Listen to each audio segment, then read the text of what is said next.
Eh bien bonsoir tout le monde, il est 20h pétante, on est lundi 26 janvier 2026, pardon, 26-26.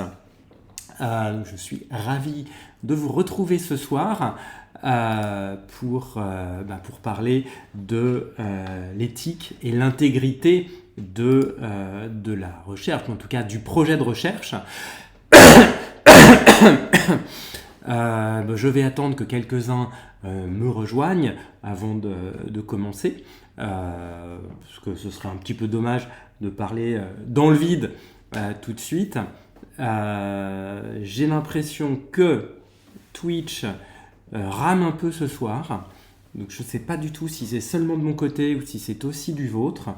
Donc moi j'ai eu un mal fou à me connecter pour aujourd'hui, donc j'espère que c'est juste chez moi, que c'est pas un problème de la plateforme généralisé aujourd'hui. Là, quand j'essaie de rafraîchir la page, pardon, eh bien ça galère. C'est très très très lent. Et là, la page ne veut plus s'afficher. Elle ne répond pas.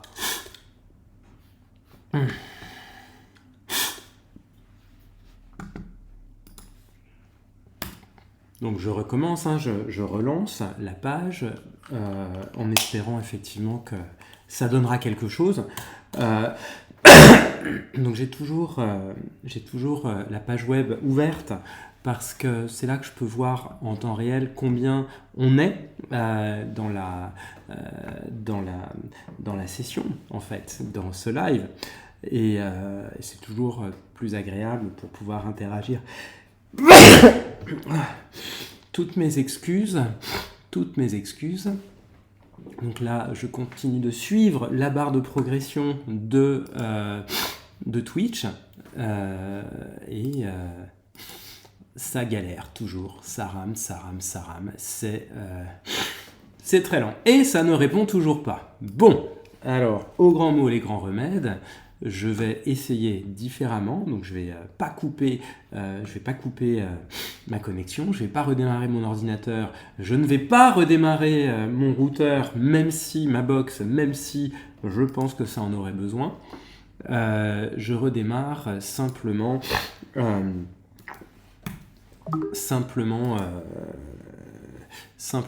mon navigateur en espérant.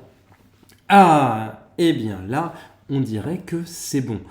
En revanche, je suis toujours tout seul. Donc je suis toujours tout seul pour le moment. Donc c'est un peu triste, mais j'espère que certains vont me rejoindre. Donc je crois qu'au moins une personne, peut-être deux ou trois, le feront. Donc avant que vous ne me rejoigniez. Bonsoir, donc un visiteur, un invité ou une invitée, bonsoir, donc je ne sais pas qui est là. Donc je ne sais pas si c'est Bloguscule, G-Cocotte, Clément, Viviane, Cyprien, Amal, Mirella ou quelqu'un d'autre. J'en sais rien, ou Jeanne, je ne sais pas. Du coup, si vous pouvez mettre un petit mot dans le chat, ce serait avec grand plaisir pour ma part que je verrai qui m'a rejoint pour le moment. Là, après 4 minutes déjà, après le commencement, grand moment de solitude, pour être très franc. Mais pour être très franc aussi, toujours hier, mon live avec mon public anglophone a été aussi avec un public très restreint. Donc j'avais un fidèle parmi les fidèles, à savoir un de mes doctorants qui soutient le 11 février. Et qui a rejoint le live, qui le rejoint semaine après semaine.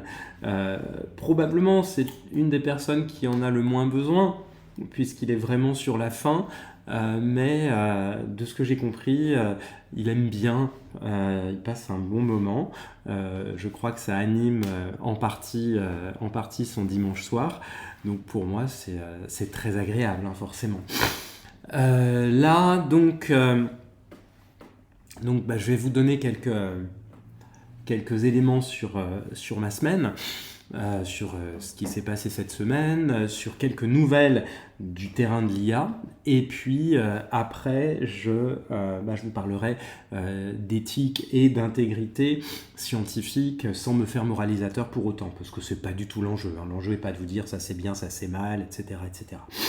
C'est pas du tout mon credo, et ceux qui me connaissent le savent. Donc, sur cette semaine, pas mal de choses en fait. Pas mal de choses. Alors, ça va jamais assez vite, hein, forcément, quand on est en phase de lancement, en phase de développement. Mais il s'est passé des choses quand même. Alors, première chose qui s'est passée, c'est la première qui me vient. Hein. Jeudi a eu lieu le 50e anniversaire de Dauphine, enfin de la recherche à Dauphine, donc DRM, Dauphine Recherche en Management, donc qui a été inauguré en 1975, et oui c'est ça, 1975, et puis là donc les 50 ans sont révolus depuis peu, et donc ce 50e anniversaire, ce cinquantenaire est à célébrer ce jeudi. J'ai appris que plus de 1000 docteurs étaient diplômés de Dauphine en management depuis 50 ans. J'ai appris également que Dauphine alimentait en France l'enseignement supérieur à peu près à hauteur de 70% avec ses docteurs. Donc je ne savais pas que c'était autant, je savais que c'était important, mais je ne savais pas que c'était autant.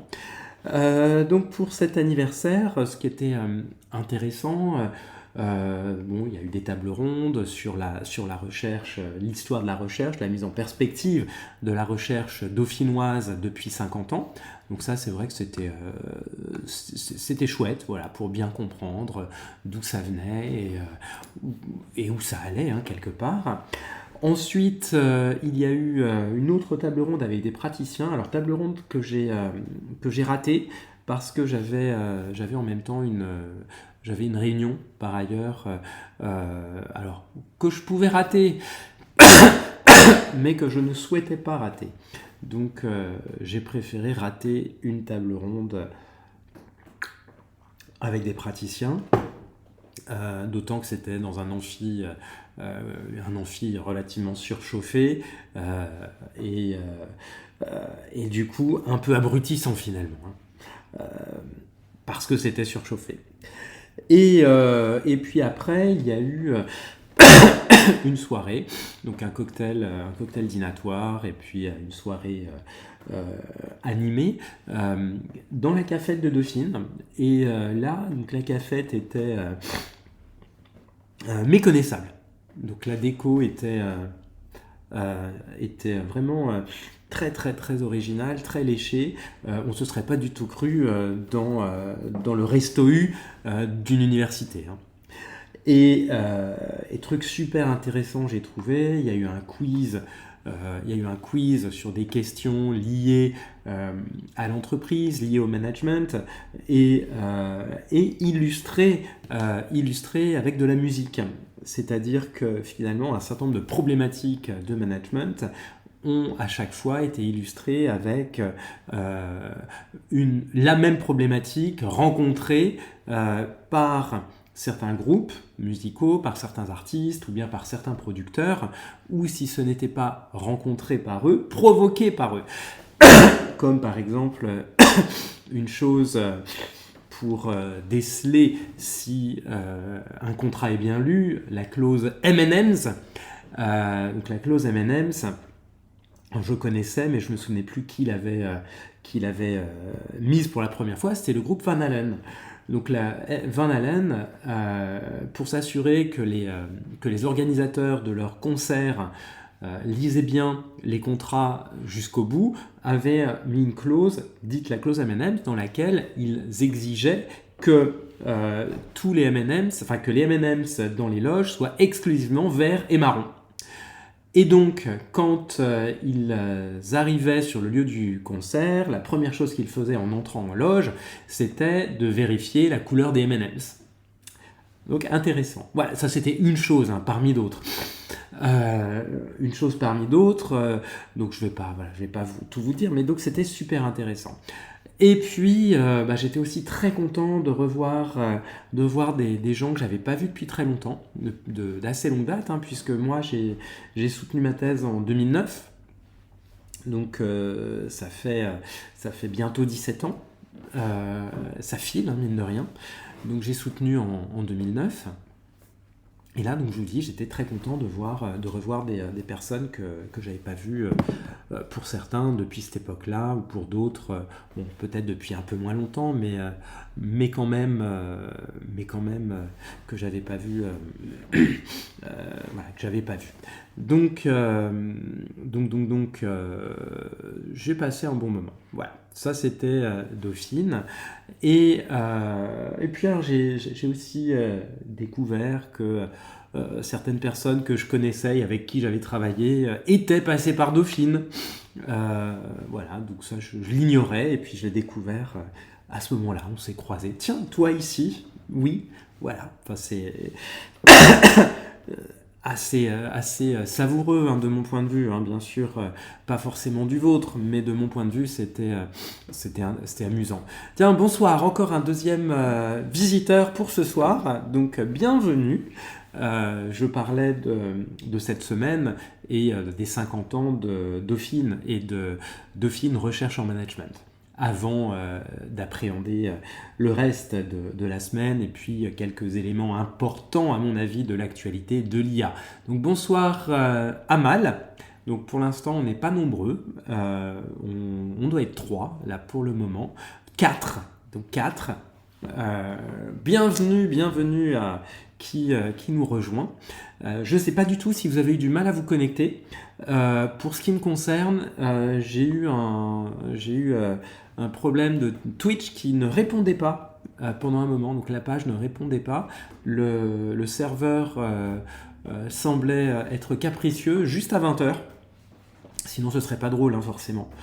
Donc voilà. Alors, cette semaine, là où j'étais aussi très content, c'est que j'ai été invité à revenir pour la 3e fois à l'IAE de Rouen, donc à la fac de Rouen, pour intervenir auprès d'étudiants en master management des organisations du secteur médico-social, sur 2 choses, et sur l'IA et sur la recherche, donc leur mémoire.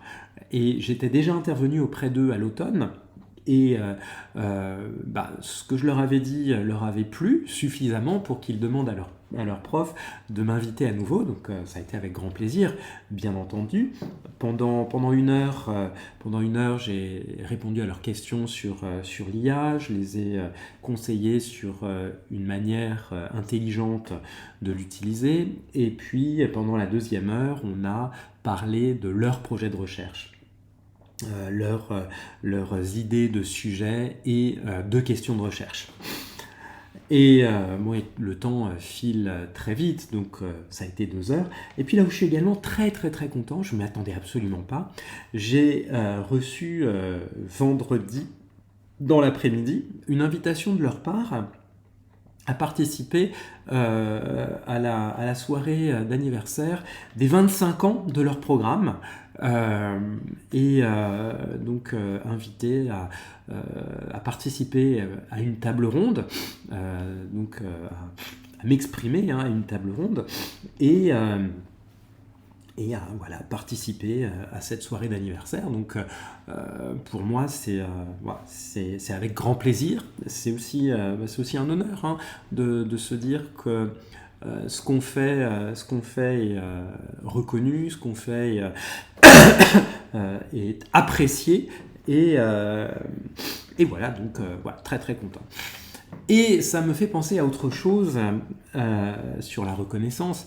Lorsque j'étais à Dauphine, je discute avec une amie qui a un poste à responsabilité dans une école. Si tu regardes le replay, tu te reconnaîtras, mais je ne vais pas te nommer, je ne vais pas te dévoiler.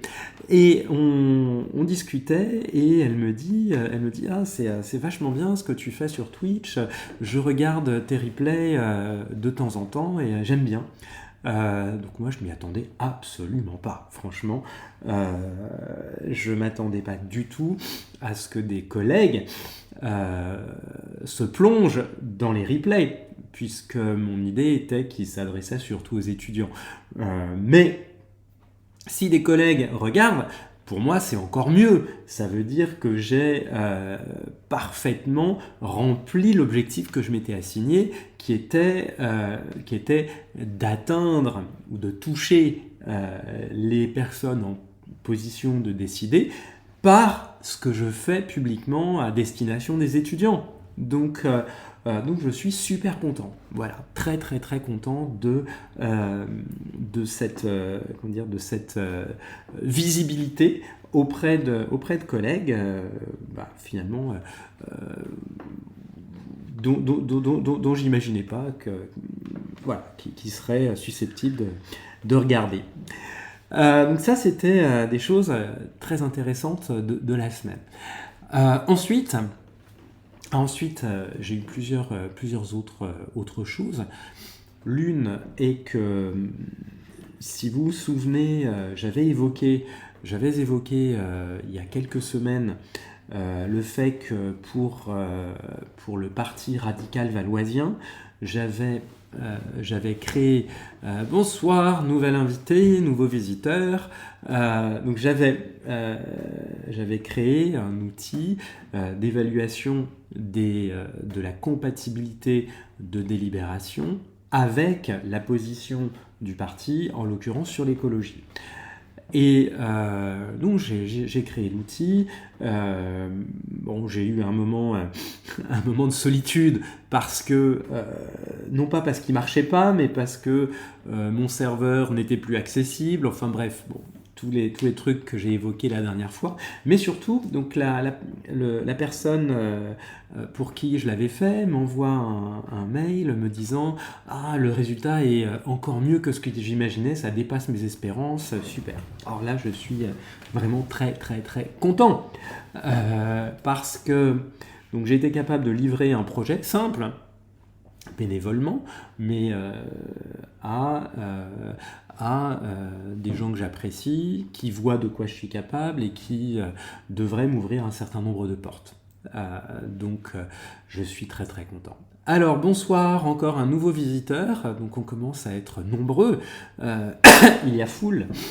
Donc ça c'était une satisfaction réelle, hein, je dois dire. Et puis deux autres satisfactions. L'une est que j'ai discuté avec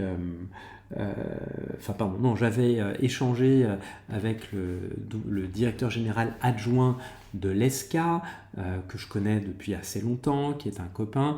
J'avais parlé de mes outils avec lui à l'automne, et là il m'a recontacté me disant je te mets en contact, je suis désolé de pas avoir pu répondre plus tôt, on est en plein dans les accréditations et je sais ce que c'est pour être passé par là lorsque j'étais à Grenoble et surtout à Grenoble d'ailleurs, et il me dit je te mets en relation avec la personne en charge des mémoires de fin d'études, parce qu'il y a des choses qui nous intéresseraient certainement.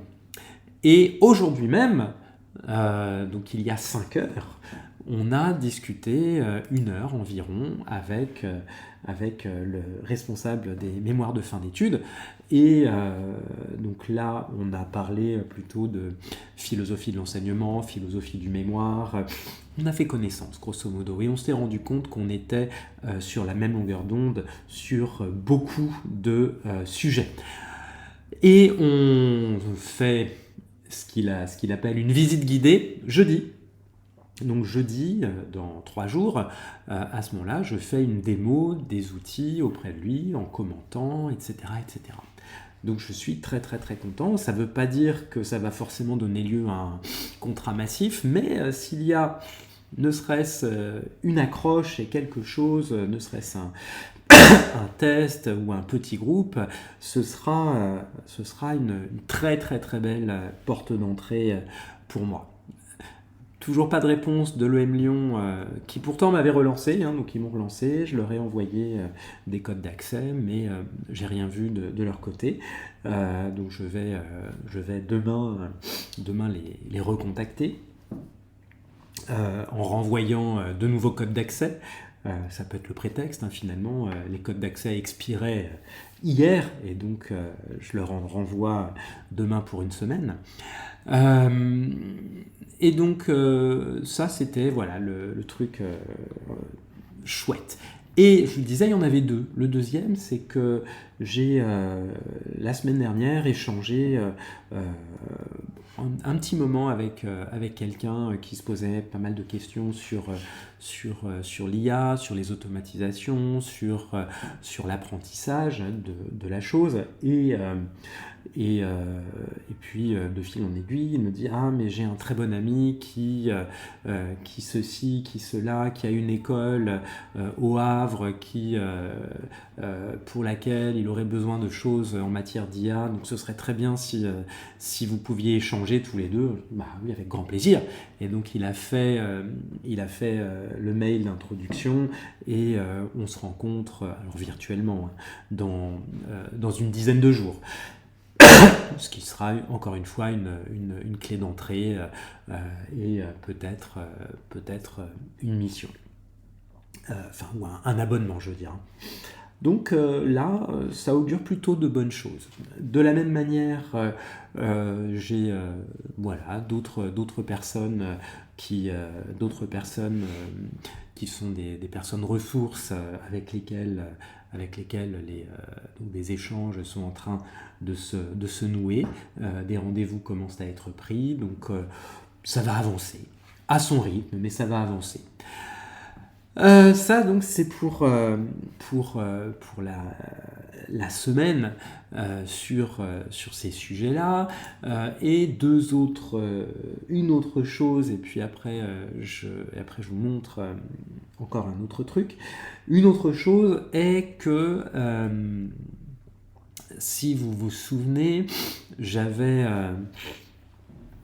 en décembre, et c'est ce qui avait motivé la suspension pendant un mois des lives, j'avais été invité à la Cyberwar in Galaxia Academy en Belgique, donc qui était une semaine d'académie de la cybersécurité pour l'Europe, et qui était organisée à l'Eurospy Center, qui est sur le site de l'ESA, donc l'Agence européenne de l'espace.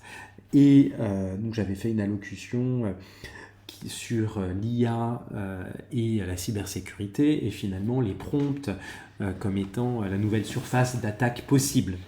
Et il se trouve que depuis, alors c'est pas lié à moi, hein, mais depuis décembre, c'est quelque chose qui remonte comme étant un vrai sujet.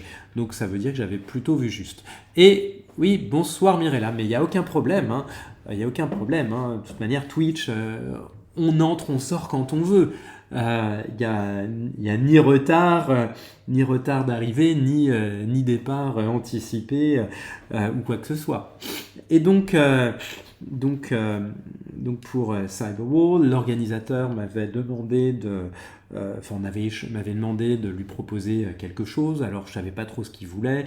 Donc entre Noël et Nouvel An, on a échangé pendant 1h30. Et il se trouve qu'on est parfaitement sur la même longueur d'onde, parfaitement aligné. Bonsoir, encore un visiteur de plus.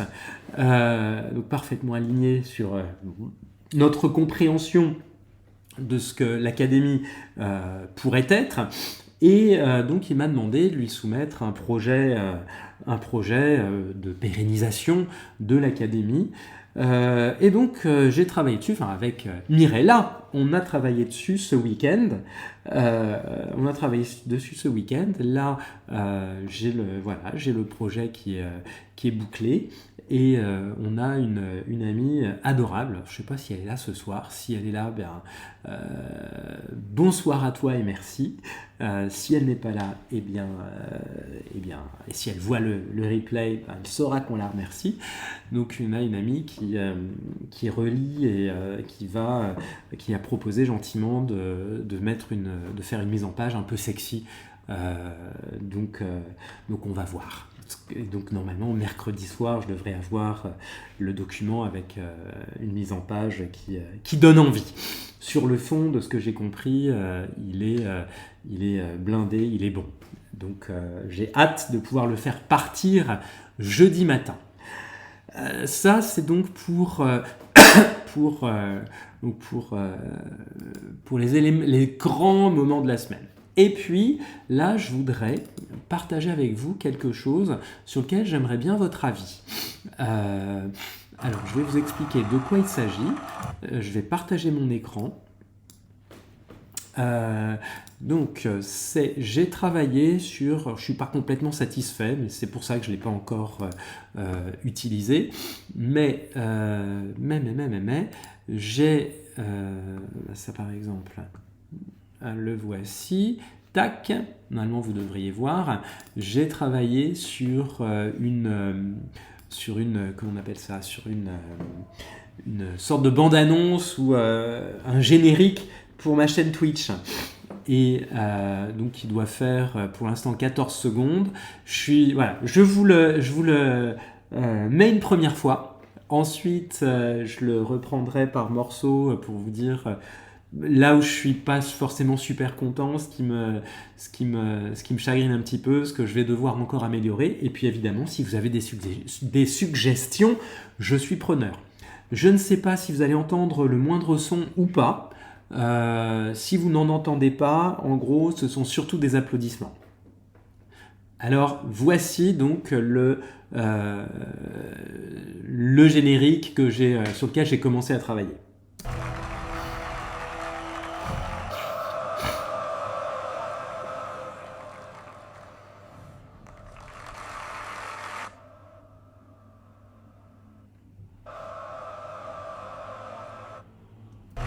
Donc, le générique est censé tourner en boucle. Hein. Et donc, mon idée était donc on voit Socrate descendre dans l'amphi. On le voit d'abord en haut de l'amphi, de face, puis on le voit descendre lentement sous les applaudissements du public, de ses étudiants, et ensuite on le voit lever le bras pour les faire taire, puis on le voit sur la chaire, tout le monde étant silencieux pendant quelques secondes, et puis après donc on le voit repartir, donc remonter l'amphi, les escaliers de l'amphi. J'ai une petite déception à ce stade, plusieurs éléments de déception, et donc je vous le repasse, et puis je vous dirai ensuite où j'ai quelques éléments de déception et sur quoi il va falloir que je travaille à nouveau. Et évidemment, si vous avez des remarques, des commentaires, des suggestions, je suis plus que preneur. Hein. Alors, voici.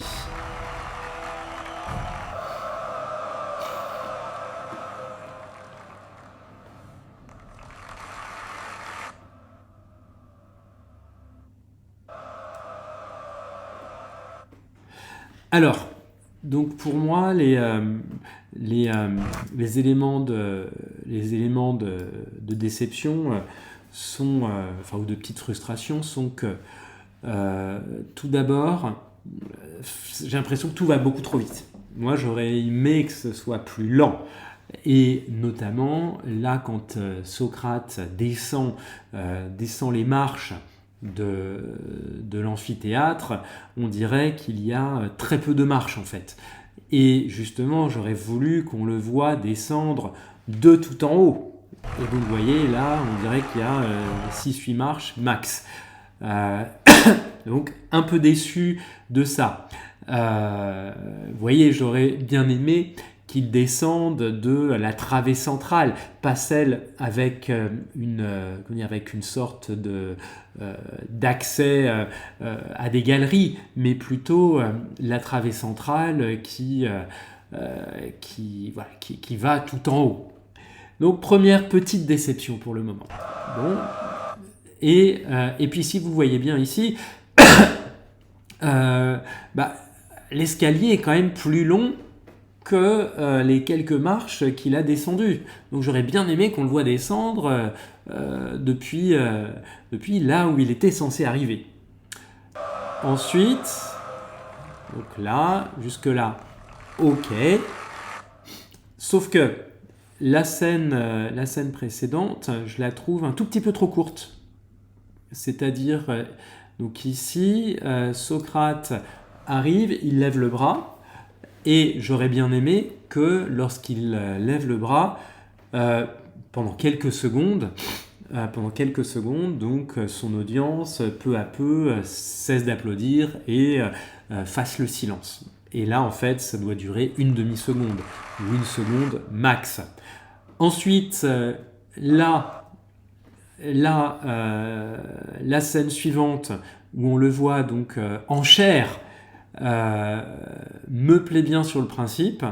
Alors j'avais dans la précédente version de cette scène, j'avais une scène qui était peut-être un peu trop longue, elle faisait 5 secondes, donc 5 secondes où il ne se passe rien, c'est quand même long. Et là où je suis un tout petit peu déçu, c'est que si vous regardez bien, c'est plus tout à fait le même public. C'est-à-dire que les toges, les tuniques ne sont plus les mêmes que sur la scène d'avant. Donc la scène d'avant, tout le monde porte une toge blanche. Et là, on aurait l'impression moi j'ai l'impression d'être à Nazareth. J'ai plus l'impression d'être à Athènes. Et, alors, ce qui n'est pas un problème en soi, mais ce qui m'embête, c'est que c'est une petite incohérence visuelle. Et puis, donc là, ok, ça va. Ensuite, Socrate repart. Et quand il repart, petite déception encore. J'aurais bien aimé qu'on le voit monter jusqu'en haut et quelque part disparaître derrière les colonnes pour que le générique se termine. Donc ça donne ça. Alors je vous le repasse encore une fois. Et puis après, donc si vous avez des commentaires, des remarques, je suis... Alors, donc...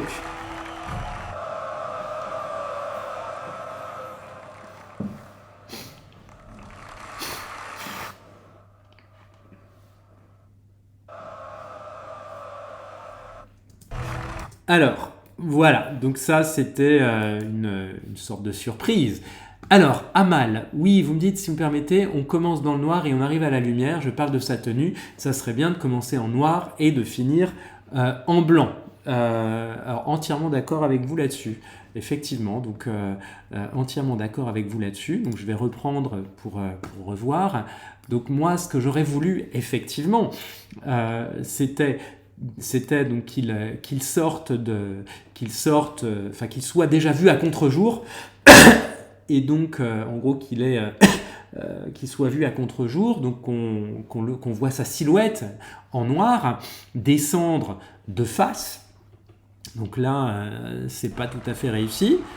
Descendre de face, j'aurais voulu que ça dure quelques secondes, le temps qu'il descende bien tout l'escalier, et ensuite, donc là, le contre-jour est pas trop mal ici, et effectivement, ensuite, qu'il arrive dans la lumière, sous le zénith, et donc qu'il soit effectivement en blanc, et puis qu'après, quand il repart, progressivement, ils repartent sur un blanc qui retourne vers l'obscurité. Et j'y suis pas tout à fait. J'en suis pas tout à fait là. J'ai pas encore réussi à faire complètement la vidéo que je voulais. Mais ça avance. Voilà, ça avance. ça avance, donc j'espère que prochainement j'aurai quelque chose qui soit plus proche de ce que j'ai en tête, parce que je sais exactement ce que je veux. C'est juste que les logiciels qu'on utilise sont... En l'occurrence, j'ai utilisé, vous avez vu, VO3, donc l'outil de génération de vidéos de Google, de Gemini, et donc ça n'a pas tout à fait produit ce que j'espérais. Bon, c'est la petite frustration pour le moment, mais en plusieurs étapes, en plusieurs itérations, ça finira par venir. Voilà pour ça. Et donc là... deux éléments ou trois éléments, tiens, peut-être intéressants sur l'actualité de l'IA.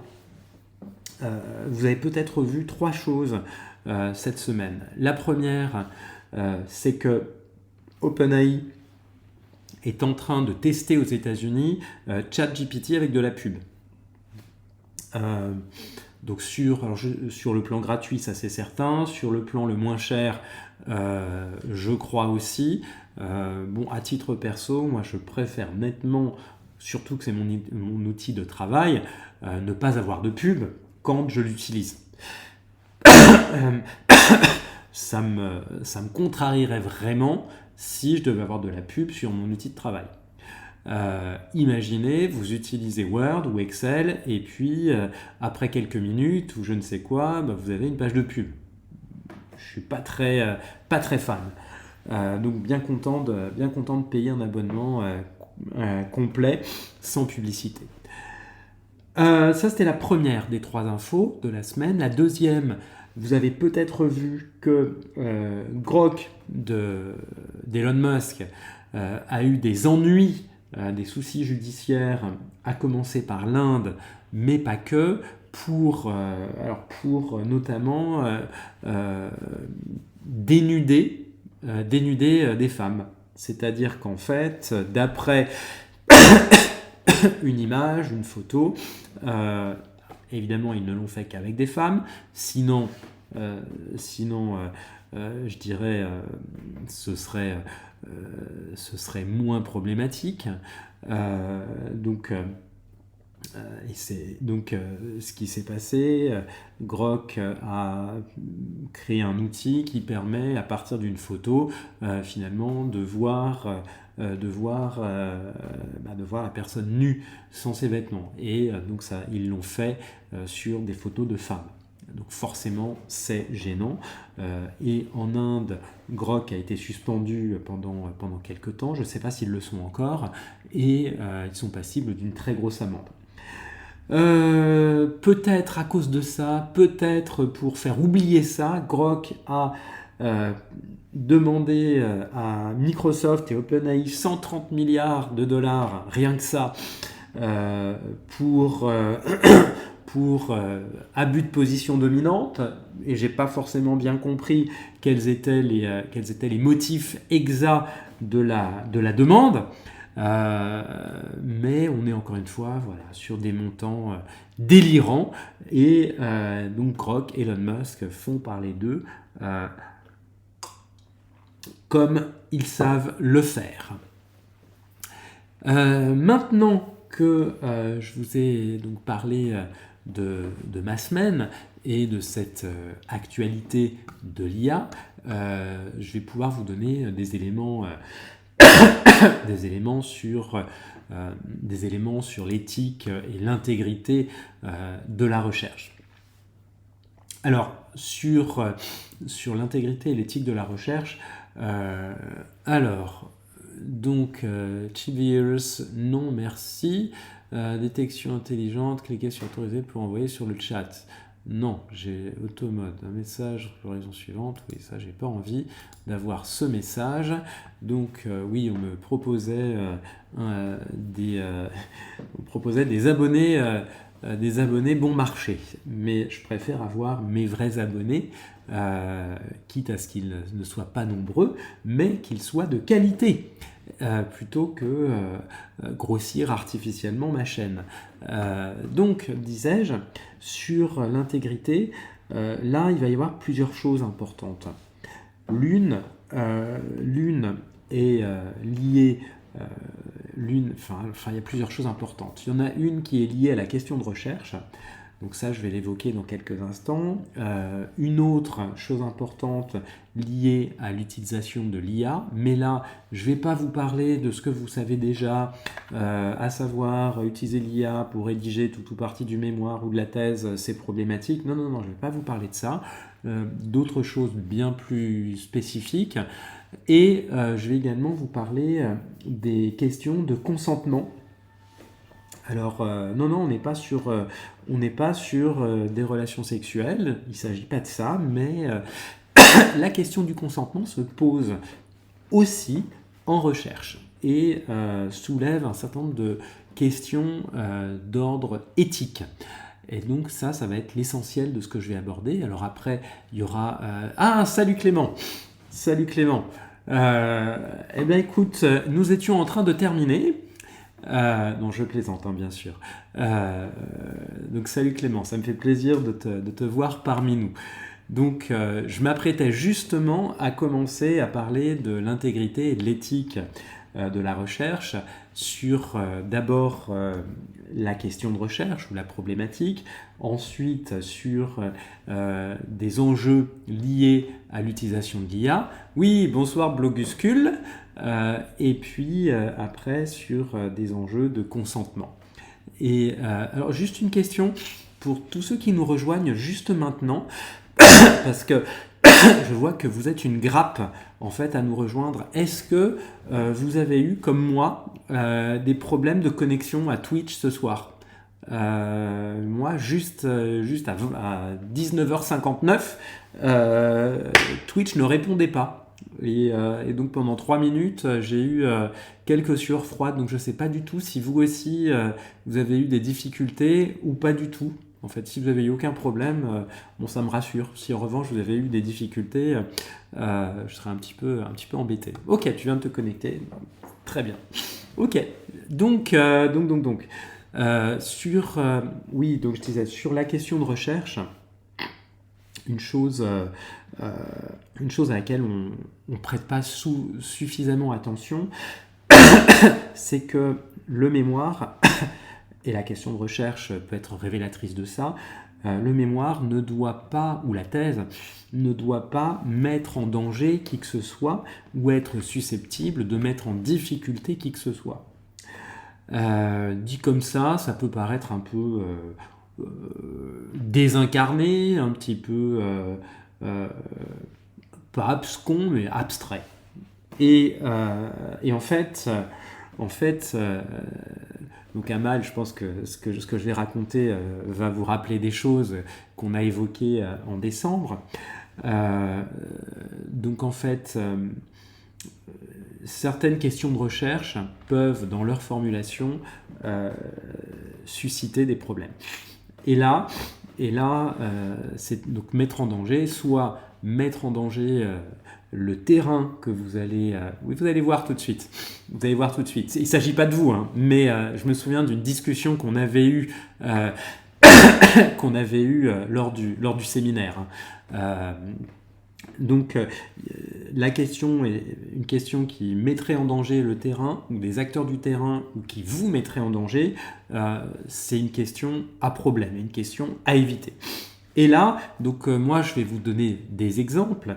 Donc j'avais un exemple d'une étudiante qui s'intéressait à la fraude et aux fraudeurs, au comportement des fraudeurs. Et alors la fraude, pas frauder dans le métro, il ne s'agissait pas de ça.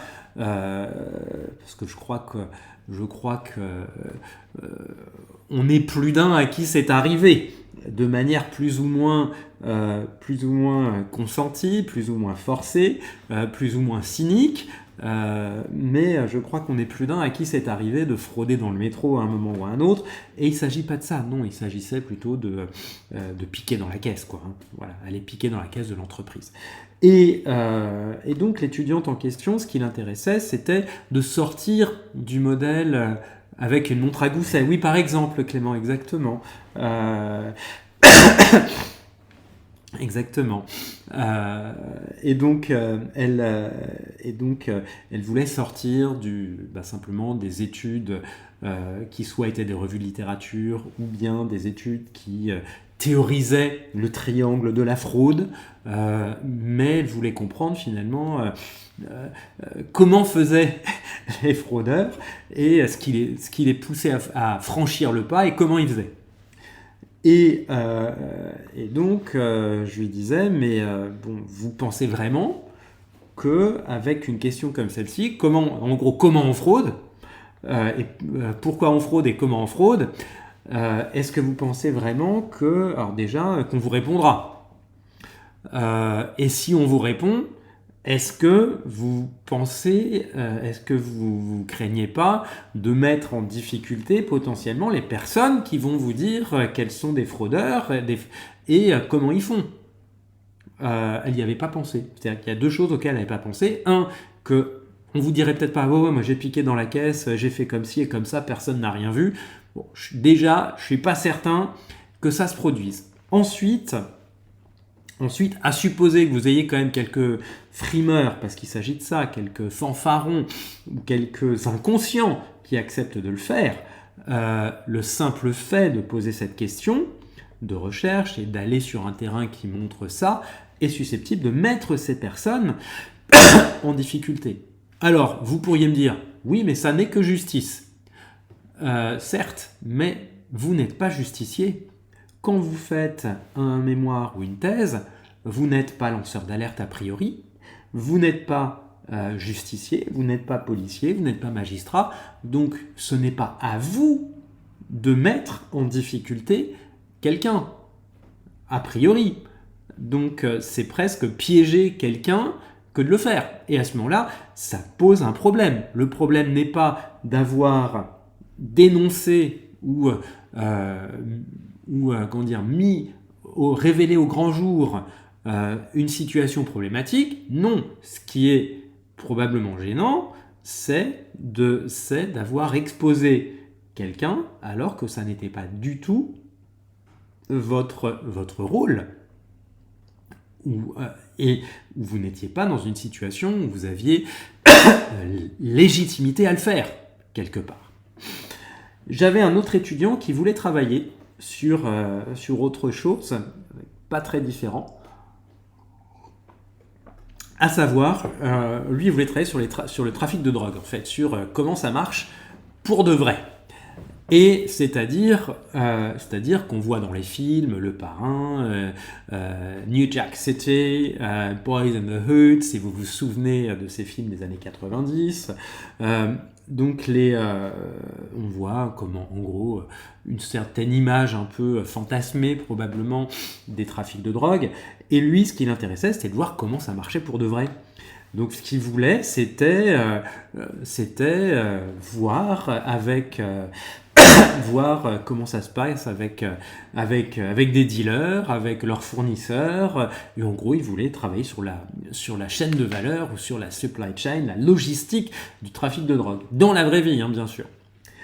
Et là encore, il y a des questions auxquelles il ne s'était absolument pas préparé. Donc moi, je lui ai dit, mais bon, très bien, mais bon, déjà, est-ce que vous êtes dealer vous-même ? Il me dit non.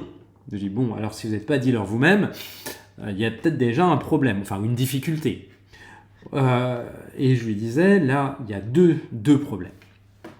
Le premier, c'est que, à supposer, encore une fois, qu'on vous fasse confiance et que vous puissiez voir de près, de l'intérieur, comment ça marche, là encore, en rédigeant le mémoire ou en rédigeant la thèse, vous les exposez de toute manière. Vous exposez ces personnes à soit des représailles, parce qu'ils auront balancé, grosso modo, et à ce moment-là, donc, ils jouent leur vie, et ça, ils ne le savent même pas en vous parlant, soit vous les exposez à la justice alors que ce n'est pas votre rôle, encore une fois, vous n'êtes pas un lanceur d'alerte, vous n'êtes pas un justicier, soit, et là ça peut être encore plus gênant, ils se rendent compte qu'en fait, ils ont eu tort de vous faire confiance, que vous les avez balancés, et bah, c'est pas à vous qu'ils vont s'en prendre. Non, peut-être pas. Ça peut être à votre famille, à vos amis.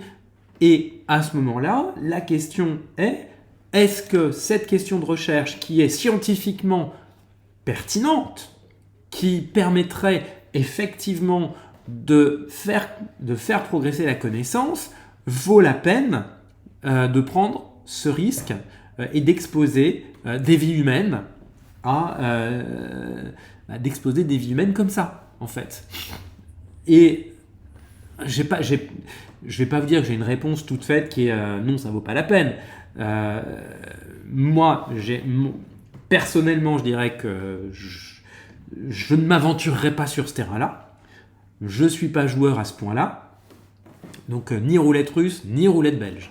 Alors vous connaissez la roulette russe, est-ce que vous connaissez la roulette belge ? Clément, tu connais la roulette belge ?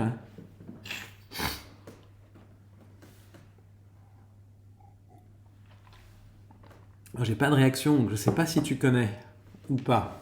Ben, la roulette belge, vous avez un barillet avec... tu n'oses imaginer, ben, c'est l'inverse de la roulette russe. C'est-à-dire que dans la roulette belge, eh bien, tu as un barillet et tu as 5 balles, pardon, sur 6. Voilà. Bref, donc je suis pas joueur. Donc ça, c'est la première chose. La question de recherche doit effectivement être minutieusement pensée pour ne pas exposer l'intégrité physique ou morale de personnes qui seraient impliquées dans le travail de recherche. Ça, c'est une première chose, à laquelle très souvent on ne pense pas suffisamment. Ensuite, je vous disais, il y a un très gros enjeu alors cela me semble être une légende urbaine et probablement une faute d'éthique. Quoi donc, la roulette belge ? C'est-à-dire que oui, la faute d'éthique, c'est d'avoir une douille à blanc, hein, on est bien d'accord, hein, c'est ça. Donc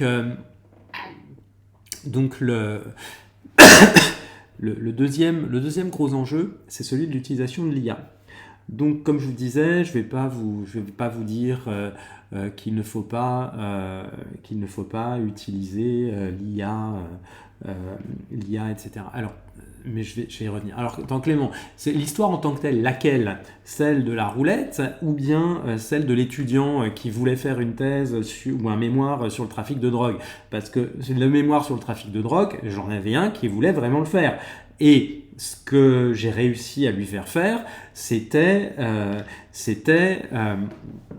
de sobrement essayer de regarder le modèle économique et la logistique du trafic de drogue dans le cinéma. Oui, l'histoire en tant que telle, donc c'est la roulette belge, légende urbaine, probablement. Hein. Je disais ça en plaisantant, hein, mais bien sûr. Donc je sais pas, oui, c'est probablement la roulette belge une légende urbaine. Hein. Il y a de fortes chances, mais une légende qui mérite quand même d'être énoncée parce qu'elle a quelque chose d'un petit peu amusant malgré tout. Donc l'utilisation de l'IA. Alors là où il y a des problèmes éthiques très très très très très importants, autres que ceux que vous pouvez imaginer, dont on a déjà parlé à plusieurs reprises, c'est celui de la fabrication des données. Alors pourquoi j'en parle aujourd'hui ?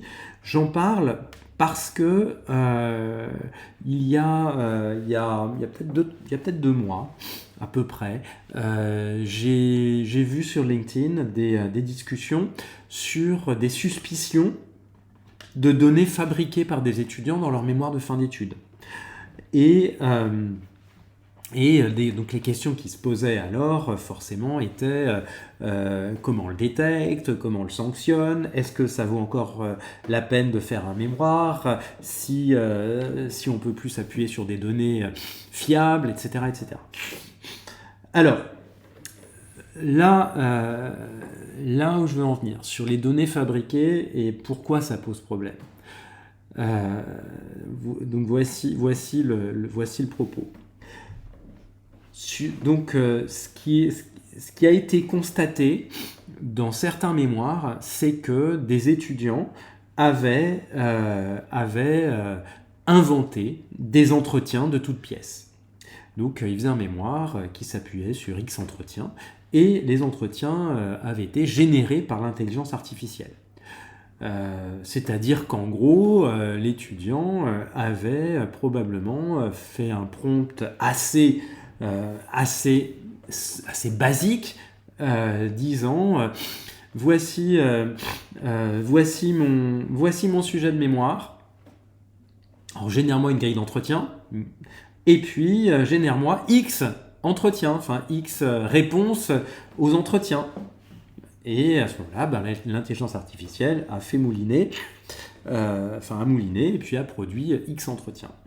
Alors là, donc ça pose énormément de problèmes, parce que déjà, on blouse complètement le lecteur en prétendant avoir mené des entretiens, alors que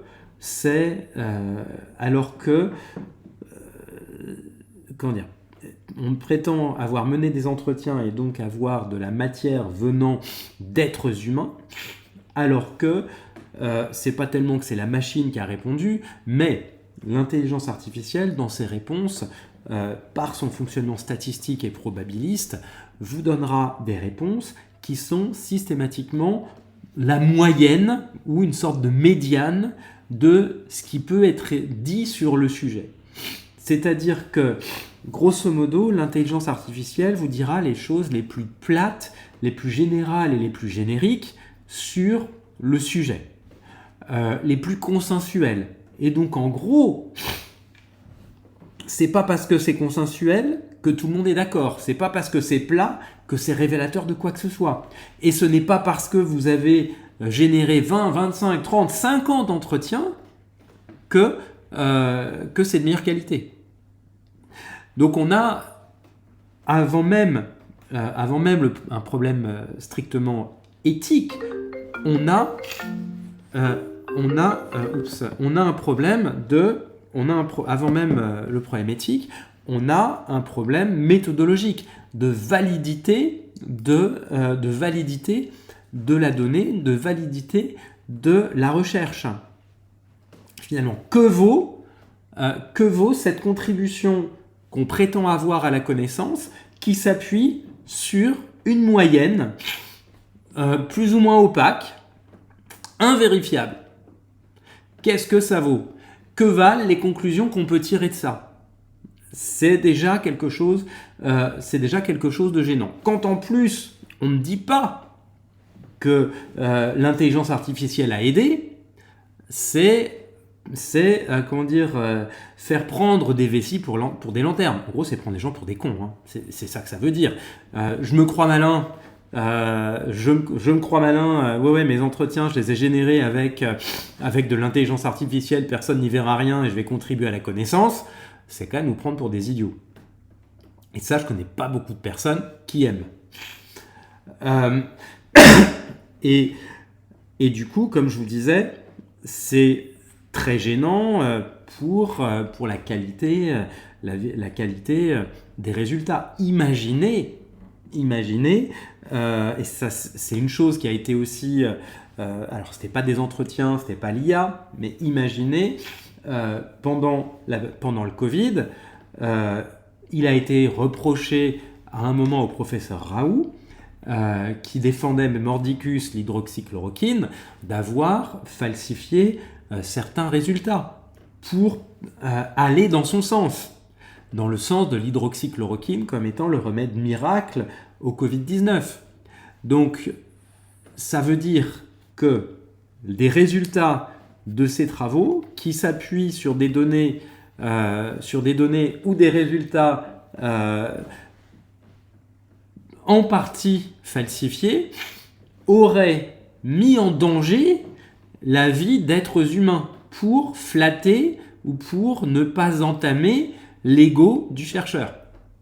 Donc là, c'est un cas extrême. Mais vous voyez, on est vraiment sur quelque chose de problématique. si on va jusqu'au bout, il y a des vies qui peuvent être en danger. Et donc, des données fabriquées par l'intelligence artificielle, des entretiens générés par l'intelligence artificielle, ouais, c'est problématique pour la raison que je vous ai indiquée. On a vu aussi la même chose sur des questionnaires, c'est-à-dire un coup de javel et ça nettoie. Ouais, effectivement. Mais ça, c'était pas lui, ça c'était Donald Trump, hein, si tu te souviens bien. Donald Trump qui suggérait des injections de javel, mais à commencer sur Joe Biden évidemment, hein, parce qu'il ne l'aurait pas fait sur lui-même. Hein.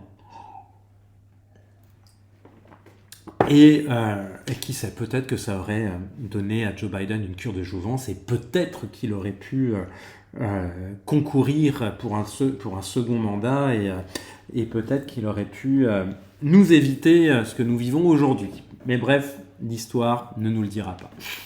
Donc, on a eu aussi des cas de questionnaires, donc de sondages générés par de l'IA. C'est-à-dire que, en gros, des étudiants disaient, voilà, voici un sondage, génère X réponses. Et donc les X réponses, l'étudiant pense,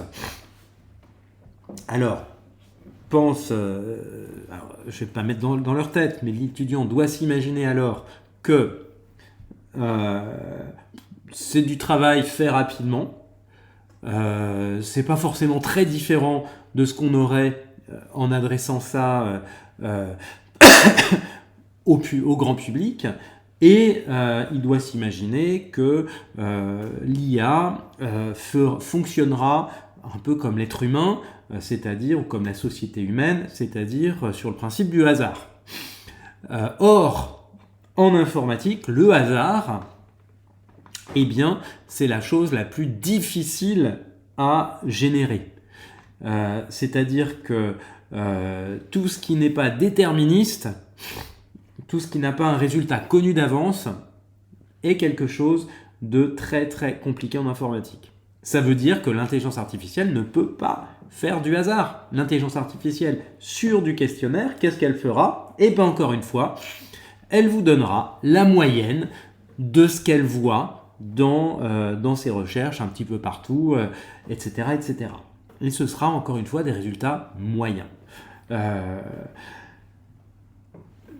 On peut avoir, mais ça je ne l'ai pas vu encore, mais à mon avis ça ne tardera pas à arriver.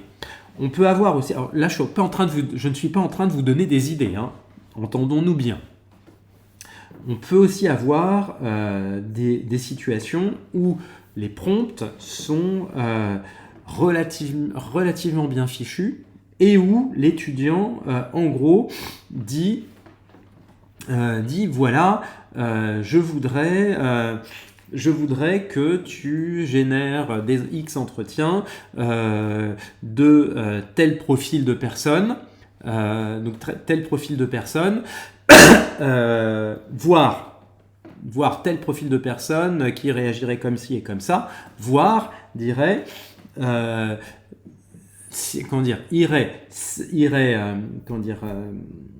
pas simuler,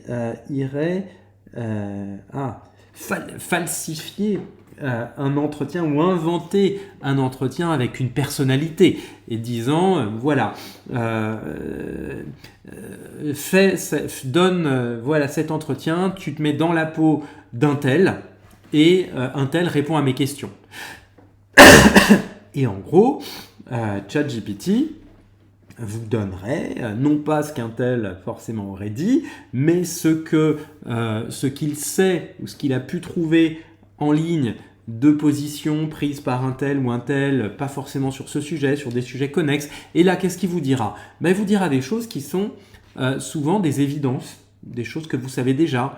Quand je dis un tel ou un tel, ça peut être bien tiens, je travaille sur le luxe, je fais un mémoire sur le marketing du luxe et je voudrais que tu me fasses un entretien avec Bernard Arnault, un entretien avec François Pinault, un entretien avec le patron d'Hermès, etc., etc. Et là, imaginez, ça sera doublement problématique sur un plan éthique, c'est-à-dire, enfin triplement même, d'abord les deux dimensions que j'ai évoquées, c'est-à-dire vous nous prenez pour des cons, et ça c'est quand même gênant, et vous le dites pas, parce qu'à la limite prendre des gens pour des cons et leur dire, ou l'assumer, c'est autre chose, mais prétendre qu'on le fait pas, c'est quand même gênant. Deuxième problème, c'est sur la contribution à la connaissance, qu'est-ce que ça vaut? Et troisième problème, mais vous faites dire à des personnalités publiques, ou peu importe, à quelqu'un, des choses qu'il n'a pas dites. Et vous prétendez que cette personne les a vraiment dites. Parce que quand vous faites du détournement et quand c'est évident, quand c'est su de tous, quand c'est pastiche, c'est pas gênant. Mais là, quand on n'est pas sur du pastiche, quand on prétend avoir fait quelque chose, là, sur le plan de l'intégrité scientifique, il y a un gros problème. Donc, je vous disais, moi, j'ai pas vu à ce jour de situation comme celle-ci. Mais on n'est jamais à l'abri que ça arrive. Donc, je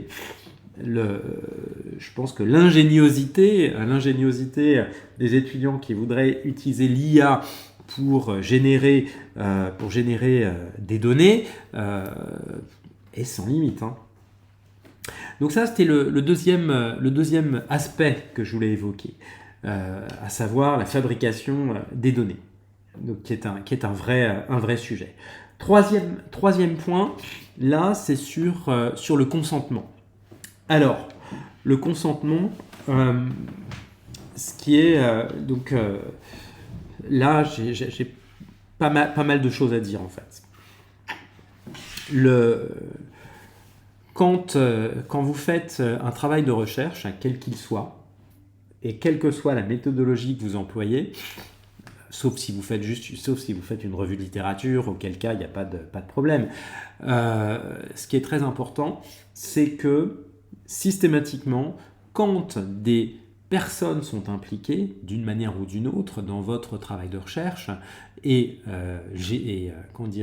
sont votre matériau empirique, il est crucial que tout soit clair pour tout le monde. Il est crucial que l'objectif de la recherche soit clair, que la nature des données que vous allez collecter soit claire, que l'objectif de cette collecte de données soit clair, que l'utilisation de ces données soit claire, que l'accès à ces données par les personnes qui vous les ont transmises soit possible, que ces personnes puissent les corriger. En gros, je suis en train de vous parler d'une certaine manière RGPD.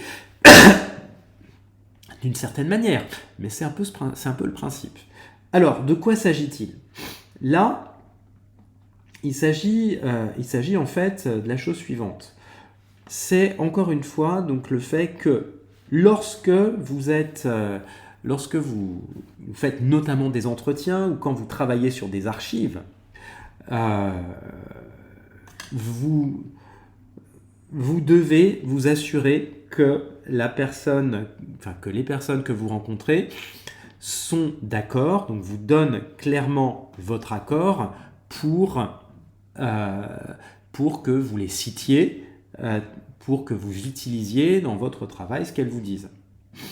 Ça veut dire donc que déjà, quand vous menez des entretiens, et la problématique est à peu près du même acabit quand vous travaillez sur des archives, c'est si vous avez à enregistrer quoi que ce soit, que vous demandiez l'autorisation de le faire. Donc si vous travaillez sur des archives, l'autorisation de copier les archives, donc de les photographier, des photocopier, donc l'autorisation express. Et là, j'insiste sur express. Des choses ont évolué depuis 15 ans. Et moi-même, j'ai évolué sur ce sujet depuis 15 ans. Aujourd'hui, ça devient, Non, je commence par la fin. Donc aujourd'hui, de plus en plus d'établissements d'enseignement supérieur demandent à ce que les projets de recherche, avant d'être financés ou validés, passent par un comité, j'aime pas le terme, mais un comité d'éthique. Alors, comité d'éthique, j'aime pas le terme parce que à mon avis, il n'est pas adapté ici. Mais c'est quoi l'enjeu? L'enjeu, c'est que le comité d'éthique examine le projet de recherche et évalue le risque le risque pour des personnes, enfin pour des êtres humains, que ce soit les personnes qui vous apportent de la matière, ou bien le risque pour vous, ou le risque pour l'institution. C'est-à-dire que aujourd'hui, avec la judiciarisation croissante de la société, eh bien, à chaque fois que vous dites quelque chose ou que vous attribuez des propos à quelqu'un, vous êtes susceptible de poursuites, en fait. De poursuites judiciaires, alors en diffamation ou pas en diffamation, ou bien en violation de l'intimité.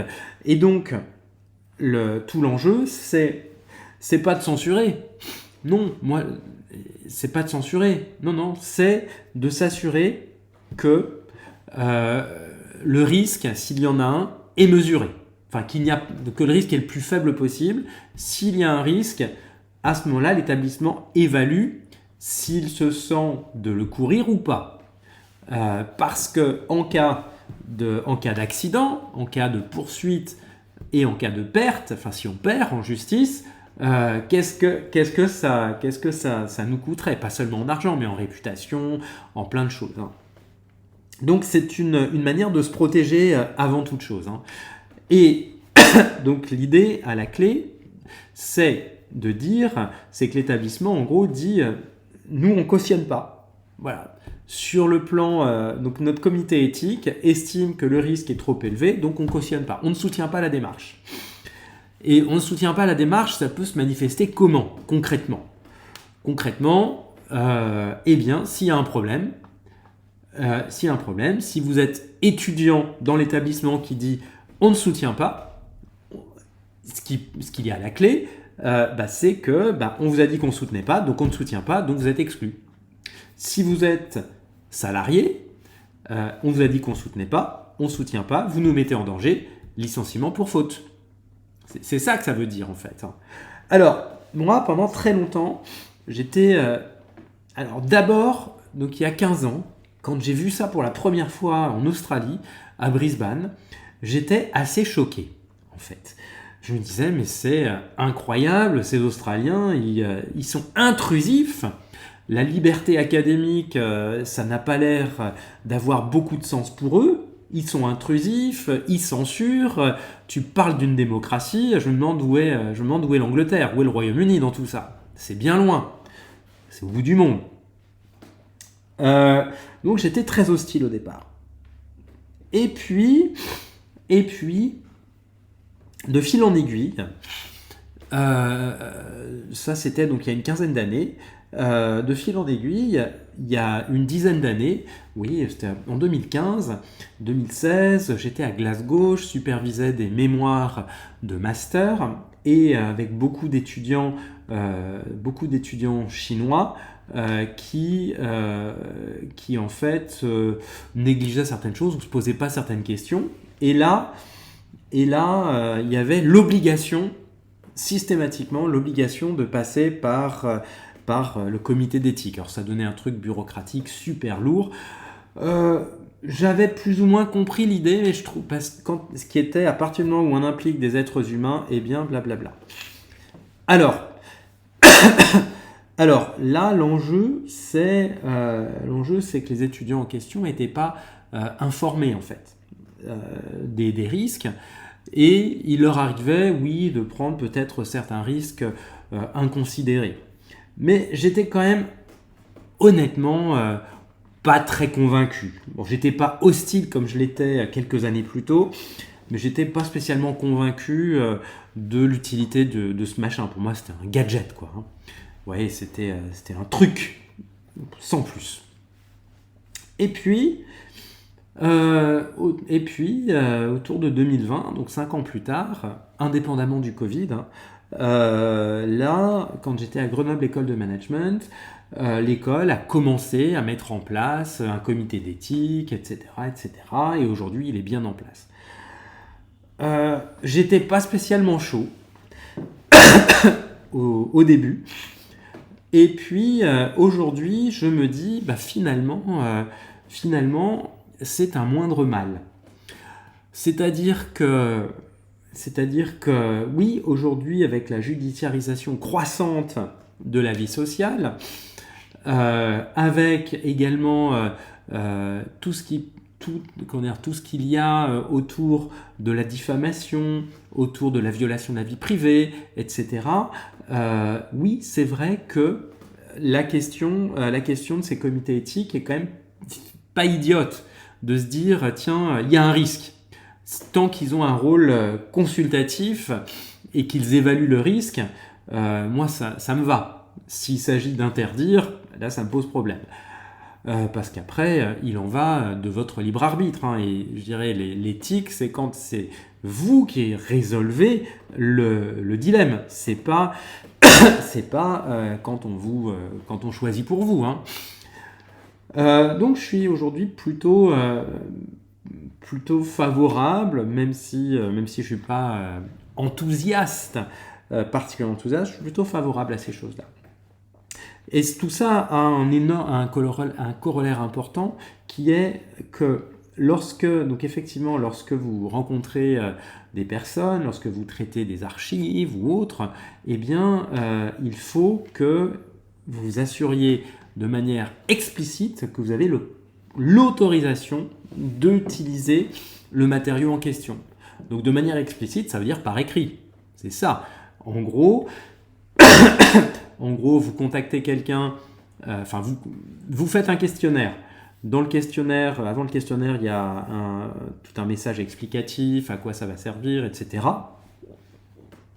Une case à cocher, j'accepte que les données soient utilisées, soient citées dans le cadre de l'étude machin, etc. Si la personne ne coche pas, elle ne peut pas aller plus loin. Vous êtes obligé de cocher pour pouvoir continuer, ou si vous continuez, c'est que vous avez coché, donc c'est que vous donnez votre accord. Quand vous conduisez des entretiens, l'idée, c'est d'abord d'envoyer un courrier, qui peut être un mail, enfin peu importe, dans lequel vous expliquez, vous demandez l'entretien, et il y a souvent un formulaire que vous demandez à votre interlocuteur de signer, dans lequel, en gros, il reconnaît qu'il accepte de vous rencontrer et qu'il accepte que vous utilisiez ce qui sera partagé dans le cadre de votre étude. Sans ça, vous vous exposez. Je ne dis pas que c'est pas intègre, hein. C'est pas un problème éthique à proprement parler de ne pas le faire. Si vous le faites, vous vous blindez. Si vous ne le faites pas, là, vous vous mettez en danger. Vous mettez en danger votre équipe ou votre institution. Et c'est là qu'il y a un problème d'éthique. C'est quand vous mettez en danger les autres. Quand votre incurie, votre audace, votre nonchalance met en danger d'autres personnes. C'est ça le problème, en fait. Et c'est ça que j'ai progressivement compris au fil des ans. Donc j'ai mûri au fil des ans en la matière. Et donc, une chose, donc le consentement éclairé, c'est toujours très important. Et puis là-dessus, une chose moi qui m'a frappé, c'est que souvent, j'ai des étudiants qui me disent « Ah oui, mais là, mon interlocuteur... » mon mémoire ne peut pas être référencé à la bibliothèque, il ne doit pas exister la moindre trace de ce mémoire parce que c'est confidentiel. Alors, moi, ça me pose plein de problèmes quand on me dit que c'est confidentiel. Si on s'en tient strictement à ce que je vous ai dit il y a un instant sur le consentement éclairé, et à partir du moment où on vous dit c'est confidentiel, il ne faut pas le publier, il ne faut pas en parler, il faudrait respecter ça. Sauf que je vais d'abord vous faire une réponse cynique, et puis après je vous fais une réponse, on va dire, scientifique ou académique. La réponse cynique est la suivante. Mon bonhomme, si les choses étaient vraiment confidentielles, crois-moi, on ne te les dirait pas. En gros, très souvent, quand un interlocuteur vous dit que quelque chose est confidentiel, c'est soit pour se mettre en valeur, c'est-à-dire moi je détiens à mon niveau des informations confidentielles, soit pour flatter l'interlocuteur, donc pour vous flatter, te flatter toi, en te laissant penser que tu as accès à certaines informations confidentielles que personne d'autre ne pourra avoir. Moi, très honnêtement, dans le cadre d'un mémoire ou d'une thèse, j'y crois pas un seul instant. Quelqu'un qui partagerait des informations confidentielles avec un illustre inconnu, pour moi, commettrait une faute professionnelle. Et ça pourrait être passible d'un licenciement pour faute, voire pour faute lourde. Donc, ça c'est ma réponse cynique. Ma réponse cynique, c'est non, il n'y a aucune chance que ce soit confidentiel, sinon je ne te le raconterai pas. Maintenant, vous ne pouvez pas empêcher quelqu'un de croire que c'est confidentiel et de croire qu'on lui fait une confiance particulière. Et là, donc respecter le consentement éclairé de ces personnes qui vous disent que c'est confidentiel et qui vous empêchent de publier le mémoire, enfin d'imprimer le mémoire, de l'avoir à la bibliothèque et même d'avoir la moindre notice bibliographique qui atteste de son existence, mais c'est un non-sens académique. C'est-à-dire que, par principe, la production académique a vocation à être partagée. Donc si on dit que quelque chose est confidentiel et ne doit pas l'être, on est déjà en contradiction avec l'esprit de la recherche, avec l'esprit de la science. Ensuite, de manière plus pratique, c'est-à-dire en sortant du niveau strictement philosophique, eh bien, si il n'y a aucune trace du mémoire ou de la thèse, même pas le titre, même pas l'année, ni quoi que ce soit, comment peut-on, en tant qu'institution, en tant qu'établissement d'enseignement supérieur, non pas délivrer le diplôme, mais attester que le diplôme délivré est mérité. Quand vous êtes en master, si vous voulez après faire un doctorat, comment est-ce qu'on peut attester du fait que vous êtes en mesure de vous inscrire en doctorat s'il n'y a aucune trace de votre mémoire? Vous imaginez dans un dossier mettre mémoire confidentielle. Personne n'y croira. On dira ouais, il y a un truc qui est louche, c'est pas possible. Donc, quand on vous dit que c'est confidentiel, moi, mon conseil en la matière, c'est de faire le deuil de ce matériau empirique. Et là, je pense à une personne en particulier qui a été un peu confrontée à ça. Je ne sais pas si elle est là ce soir. Si elle est là ce soir, je ne vais de toute manière pas donner ton nom pour ne pas te dévoiler. Mais voici. Donc, quelqu'un que je connais très bien faisait une thèse sur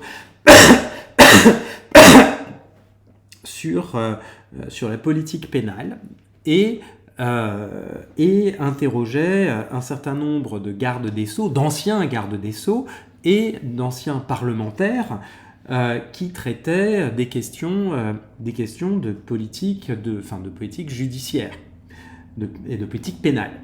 Et l'un d'eux, pendant tout l'entretien, en gros, à toutes les questions, lui dit « Ah non, ça c'est confidentiel, blablabla », moyennant quoi, pendant pendant 1 heure, lapsus révélateur, pendant 1 heure, elle a perdu son temps à entendre des banalités, beaucoup de langue de bois, et en gros, tout était confidentiel, elle ne pouvait rien exploiter.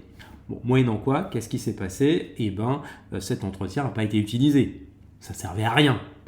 Là où c'est gênant, pour votre travail de recherche, c'est lorsque la personne que vous voulez interroger ou les données dont vous avez besoin ne sont pas interchangeables avec d'autres. Autant, je dirais, un contrôleur de gestion quelque part peut être remplacé par un autre, un auditeur peut être remplacé par un autre, mais un ministre de la Justice peut difficilement être remplacé par un autre en termes d'interlocuteur.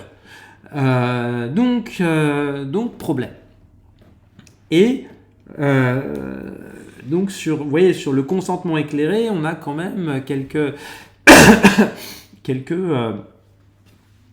difficultés, en fait. Il y a quand même un certain nombre de questions qui se posent. Et ensuite, autre chose, donc le consentement éclairé, c'est une chose. Mais ensuite, si on veut être parfaitement droit dans ses bottes, parfaitement intègre sur le plan académique, eh bien, ce qui est important aussi, c'est de laisser la possibilité aux personnes que vous avez rencontrées, aux émetteurs, on va dire, de la donnée, aux producteurs de la donnée, de la voir, de la corriger, voire de la supprimer. Donc, ce qui se fait parfois, moi je ne pense pas que ce soit utile aujourd'hui, c'est de faire relire les entretiens. C'est-à-dire que vous enregistrez, vous retranscrivez, vous soumettez l'entretien à votre interlocuteur pour qu'il le valide. Ça, si on veut faire bien les choses, dans l'idéal, c'est vrai que c'est ça qu'il faudrait faire. Maintenant, c'est très lourd, pas pour vous. Pour vous, c'est 3 fois rien. C'est pour vos interlocuteurs. Et si vous faites ça, vous êtes obligé de le faire pour tout le monde. Et le problème ou le risque, c'est à un moment de vous retrouver avec quelqu'un qui a pas eu le temps de vous répondre, qui a oublié de vous répondre, ou qui a pas vu votre mail, qui est tombé dans sa boîte de courrier indésirable, ou son assistant n'a pas jugé bon de le transmettre, et vous êtes dans l'attente. Et donc, qu'est-ce que je fais ? Que là, on a un autre problème d'ordre éthique, qui est tous, sauf un, m'ont donné leur accord, m'ont validé l'entretien tel quel. Je fais quoi ? Est-ce que j'exploite malgré tout l'entretien très riche pour lequel j'ai eu le consentement de mon interlocuteur, au risque finalement d'enfreindre ma propre règle de fonctionnement qui consiste à avoir leur validation du contenu, ou bien est-ce que je me prive d'un entretien au risque d'entacher la qualité de mon travail ? Donc là encore, il n'y a pas de réponse magique. Ce serait trop facile. C'est un problème. Donc là, on a une difficulté. C'est pour ça que moi, je ne pense pas qu'il soit nécessaire de faire relire et valider systématiquement les entretiens à ce stade. En revanche, moi, ce que j'avais fait dans ma thèse, c'était la chose suivante. C'est que donc j'avais... excusez-moi. Donc avant ça, il y a aussi une autre chose sur la confidentialité ou sur l'anonymisation. Si vos interlocuteurs souhaitent rester anonymes, il faut qu'ils le soient. Mais attention, rester anonyme, ça veut dire vous assurer qu'on ne puisse pas du tout les reconnaître. Ça ne veut pas dire juste changer de nom. Imaginez la chose suivante. Une thèse qui serait, une thèse ou un mémoire dans laquelle l'étudiant aurait mené des entretiens avec les patrons des grands constructeurs automobiles français. Et pour anonymiser, on les appelle ABC. Et puis, on constate que, le patron A, le patron de l'entreprise A, qui a 5 marques, dont une aux États-Unis, en gros, il faut comprendre Stellantis, nous dit telle chose sous le sceau du secret. là il y a un problème. Vous avez beau anonymiser, l'appeler Paul Bismuth de l'entreprise A, on saura qui c'est. Donc ça veut dire que quand on veut que ce soit anonyme, quand on veut que ce soit protégé, il faut que ça le soit véritablement. Donc ça veut dire que tout est à reconsidérer. Donc qu'est-ce que c'est en fait, l'entreprise automobile française, ce sera peut-être pas une entreprise automobile, ce sera une entreprise industrielle. Une entreprise industrielle, par exemple. Voilà. Donc attention, il y a ces choses-là. Sur l'anonymisation qui souvent est mal faite finalement. Souvent est mal faite, donc on arrive à reconstituer qui a parlé. Et là, c'est gênant quand la personne voulait justement être discrète. Et je disais, donc la dernière chose importante, c'est de faire relire, ou en tout cas de soumettre avant, d'envoyer avant de soumettre ou de déposer votre travail, de l'envoyer aux personnes qui ont participé à l'étude par correction, en fait. C'est surtout ça, par courtoisie, et leur disant, voilà, je vous laisse regarder, etc. Et s'il y a quoi que ce soit qui vous gêne, dites-le moi avant telle date. Et en gros, donc si vous n'avez pas de réponse, ça ne veut pas dire qui ne dit mot consent, ça veut dire qui ne dit mot n'a pas forcément le temps. Hein. On est bien d'accord. Qui ne dit mot consent, c'est une connerie, ça n'existe pas en droit. Donc, je ferme juste la parenthèse. Donc, moi, ce que j'avais fait dans ma thèse, j'avais anonymisé des réunions. Alors, je travaillais sur l'Armée du Salut, sur un certain nombre de réunions, et j'avais anonymisé certaines réunions, non pas pour des questions de discrétion, mais pour l'inverse. C'est-à-dire que je voulais que, précisément en ayant des noms qui ne soient pas ceux des participants, en soumettant aux participants et à d'autres, je voulais voir si on reconnaîtrait l'Armée du Salut et si on reconnaîtrait la plausibilité de la chose. Et donc c'est comme ça que j'ai quelqu'un qui me dit « Ah tiens, dans ton truc, je m'appelle Thomas, c'est rigolo ». Et puis un autre qui me dit « Ah ouais, je me souviens très bien de cette réunion ». Il n'y était pas. Et donc là, c'était intéressant pour moi parce que j'avais leur aval. Et véritablement leur aval en aval. Hein. On est bien d'accord. Hein. Donc j'avais leur aval qui arrivait vraiment en aval, disant « Ah bah oui, ouais ». Et à partir de là, pour moi, ça voulait dire qu'il me donnait quitus. Dès lors, je pouvais donc soumettre la thèse en disant ça a été validé par le terrain. Donc non seulement j'ai eu le consentement éclairé des interlocuteurs, mais en plus, ils ont bien validé que ce que j'ai dit était conforme à ce qu'ils avaient à dire et ce qu'ils voulaient dire. Et ce qu'ils ont effectivement dit, ou fait, ou autre.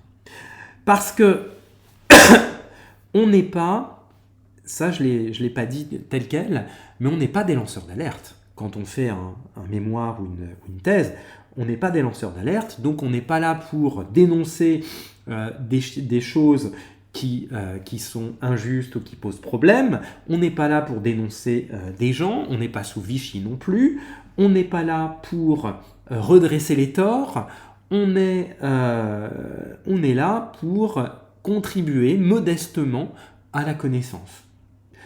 Donc, tout ce qui est du off, tout ce qui est des infos prises à la volée, voire des infos volées, dérobées, c'est problématique, quand bien même ça ferait progresser la science. C'est problématique parce que ça a été obtenu frauduleusement. Ça a été obtenu frauduleusement dans le sens, non pas où c'était strictement interdit ou quoi, non, dans le sens où vous avez violé le consentement de quelqu'un. Et le viol du consentement, et j'insiste là sur le terme de viol, même si on ne parle pas de relation sexuelle, le viol du consentement, c'est c'est le summum du comportement posant un problème d'intégrité. Ouais, salut Cyprien, on va pas tarder à finir, il n'y a pas de souci pour le retard. Et là, j'étais en train de terminer. Donc, je disais, attention, on n'est pas des lanceurs d'alerte, on n'est pas des redresseurs de tort. Et donc, le consentement des personnes qui participent à l'étude est central. Donc ça, c'est quelque chose, c'est vraiment quelque chose qu'il faut que vous gardiez à l'esprit. Et moi, je vais vous donner un dernier exemple en la matière. Je suis tombé dans le panneau aussi. C'est-à-dire que sur un de mes articles, dont je vous ai parlé la semaine dernière, j'avais quelques éléments de vie privée des personnes et que j'avais évoqués dans l'article. Moi, je disais, ben voilà, un tel a écrit tel article à charge contre l'Église parce qu'en fait, il se trouve qu'il a eu une relation extra-conjugale avec une de ses doctorantes et ça s'est su à l'Église et il s'est fait excommunier. Mécontent de l'excommunication, il a décidé de publier un article à charge. Alors, donc moi, je pensais que c'était de notoriété publique, franchement. J'ai écrit ça en toute bonne foi. Et je trouvais ça un peu rigolo. Vous voyez, je trouvais ça un petit peu rigolo. Et puis, les réviseurs me font des remarques. L'un me dit non, on peut pas raconter des choses pareilles sans l'avis express, sans le consentement express de la personne concernée. Et là, je suis merde alors. C'est trop bête parce que j'avais un truc croustillant. Un deuxième réviseur me dit c'est super intéressant, c'est croustillant, dis-nous en plus. Et le troisième réviseur qui nous dit vous racontez ce que vous voulez, mais il nous faut des faits étayés, vérifiés et validés. Moyennant quoi, je soupçonne que l'un des trois réviseurs était celui qui a été excommunié. Et qui ne devait pas être content à l'idée qu'on en fasse un article. Donc, qu'est-ce que j'ai fait ? J'ai renlevé la partie en question. C'est dommage, parce que ça éclairait énormément de choses sur cette histoire de fossé sacré séculier dont j'ai parlé la semaine dernière. Ça permettait de comprendre plein de trucs, mais ça aurait aidé à faire progresser la connaissance. Mais en termes de consentement du principal intéressé, c'était niet. Je lui avais pas demandé son autorisation. J'aurais dû.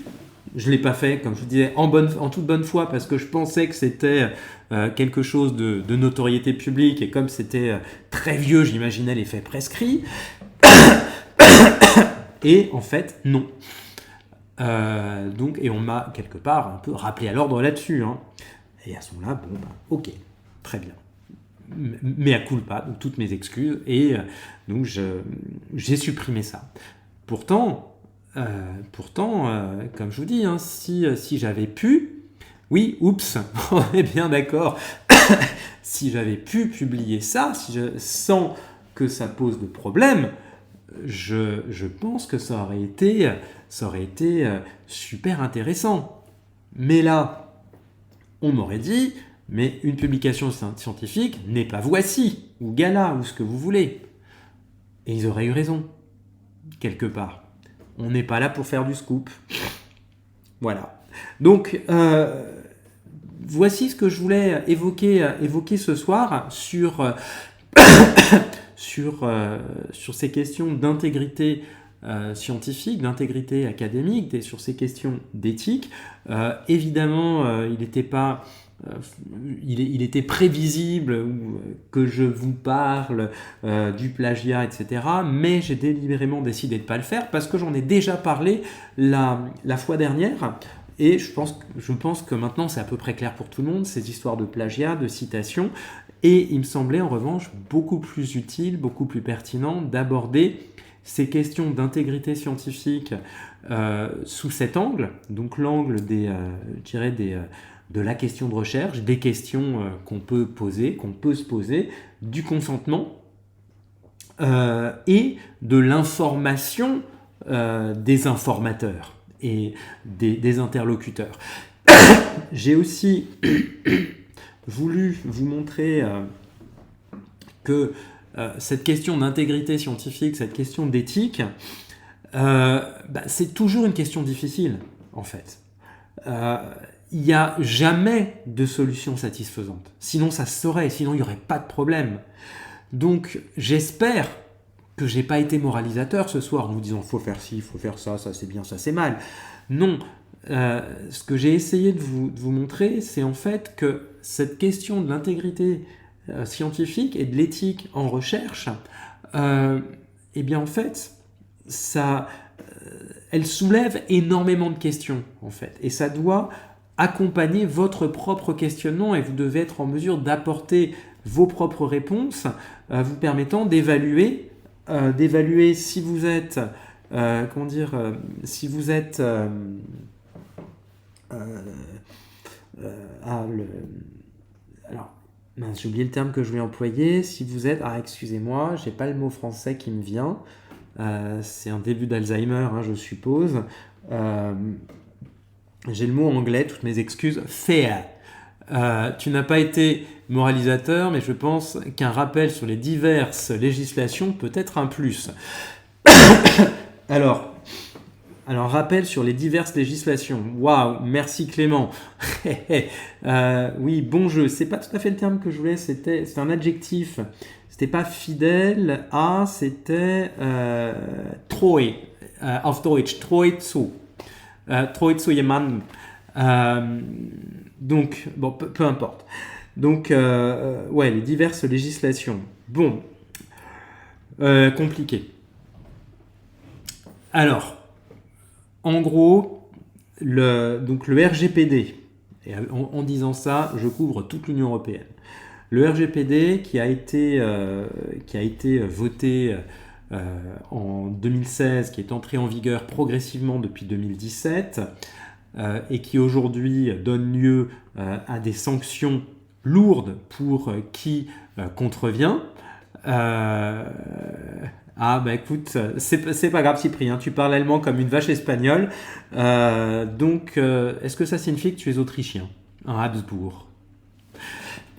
donc, je disais que le RGPD, qui aujourd'hui peut donner lieu à des amendes très lourdes pour les contrevenants, en gros, surtout les grosses boîtes, prévoit plusieurs choses.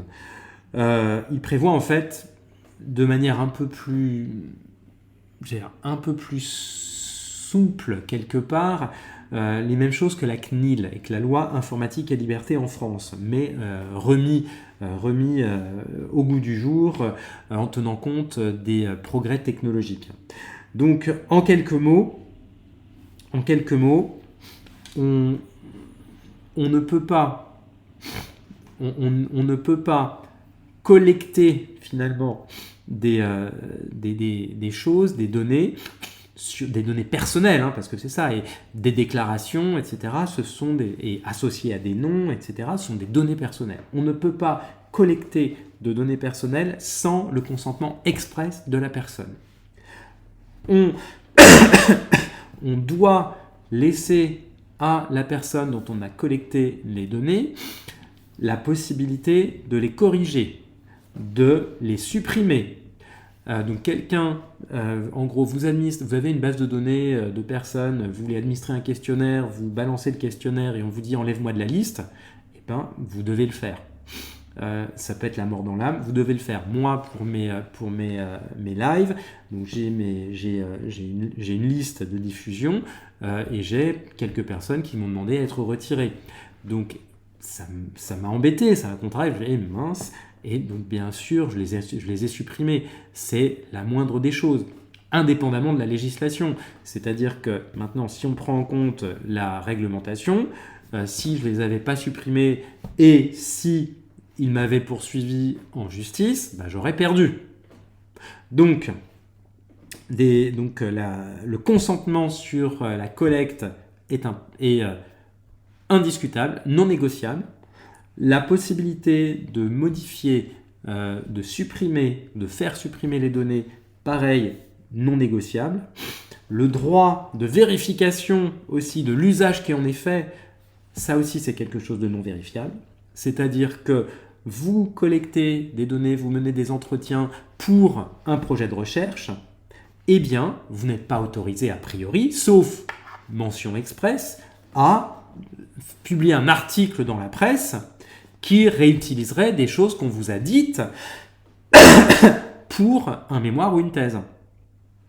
Si vous le faites, vous êtes susceptible d'être poursuivi en justice pour soit diffamation, soit violation de la vie privée, ou mais là c'est moins vrai, enfin c'est moins courant aujourd'hui, mais à mon avis ça va pas tarder à arriver, pour violation du consentement, en fait. Donc on peut le faire en tout petit dans les conditions d'utilisation. Non, justement. En tout petit, c'est considéré comme potentiellement abusif. Non, ça doit être en gros. Ça doit être en gros et clairement visible. Si ça ne l'est pas, c'est en soi une entrave au consentement, en fait. Au consentement éclairé. Donc en tout petit caractère, voire comme on peut voir parfois des notices d'utilisation en blanc sur un fond argenté ou un fond brillant, c'est illisible.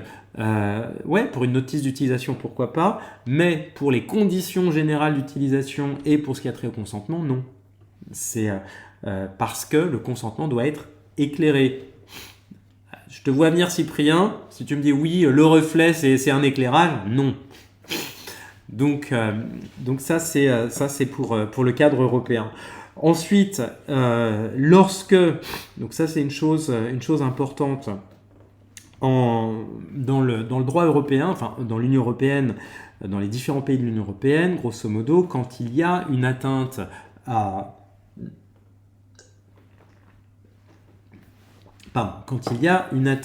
au consentement ou à la vie privée, c'est à vous avez quand vous attaquez pour atteinte à la vie privée, c'est à vous de prouver qu'il y a eu atteinte.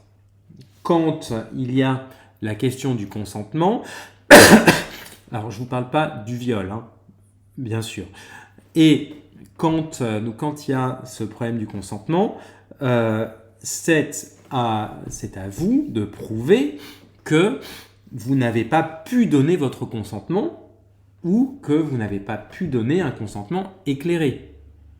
C'est-à-dire que, en gros, vous allez montrer que oui, précisément, c'était en petit caractère, illisible. La lumière... j'aurais dit que quelqu'un qui n'a pas la lumière à tous les étages peut éclairer, c'est la même chose. Donc c'est là vous montrer que non, c'est pas possible. Quand vous êtes aux États-Unis, en revanche, c'est l'inverse. C'est-à-dire que c'est à vous, quand vous êtes attaqué, de prouver que vous avez bien fait les choses. Comme s'il y avait une suspicion de culpabilité, en fait.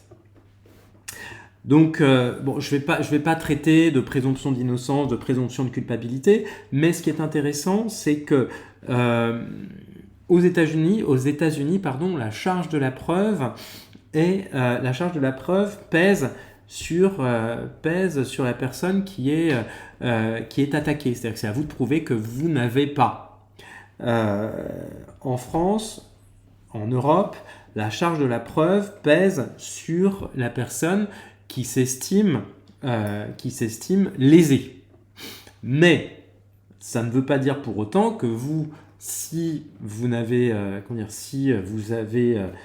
peut-être été un peu léger sur ces questions de consentement ou de vie privée, il faut que vous soyez aussi en mesure de montrer que vous avez autant que possible bien fait les choses, autant que possible respecté le cadre réglementaire.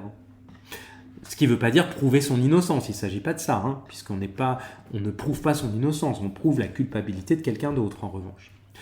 Donc Clément, donc j'ai essayé en quelques mots de donner des éléments du cadre juridique sur ce sujet, sachant qu'effectivement, comme tu dis, ça crée un nouveau secteur d'activité. Le RGPD, excusez-moi, pardon, et excusez-moi. Donc le RGPD n'est pas encore complètement entré dans les mœurs, et en revanche, il est parfaitement entré en vigueur. Donc il y a, merci beaucoup Mirella, donc il y a en fait un boulevard pour tout ce qui est accompagnement de conformité au RGPD, et il va très certainement y avoir aussi un business des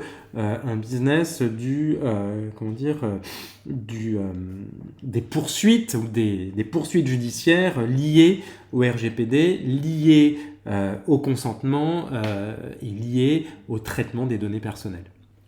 Et même si les activités de recherche sont relativement protégées, ou en tout cas font l'objet d'une certaine souplesse, à la différence des GAFAM, grosso modo, hein, ceux qui pompent vos données à mesure que vous cliquez quelque part. Hein.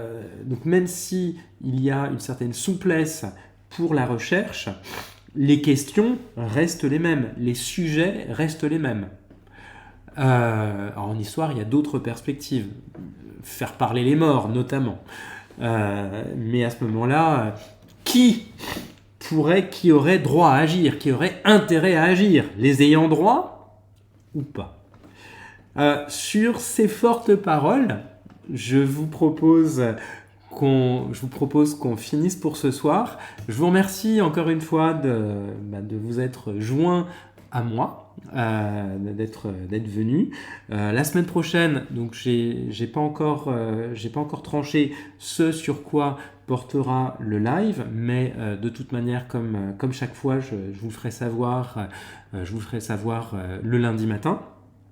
Donc je réfléchis en fonction du calendrier académique, parce qu'il y a plusieurs choses possibles, plusieurs calendriers académiques qui se télescopent en même temps en ce moment, et du coup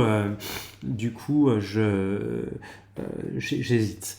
Oui, donc par exemple des paroles attribuées à d'anciens collaborateurs, honorables hommes d'affaires, par exemple d'affaires ou autres, hein, après tout.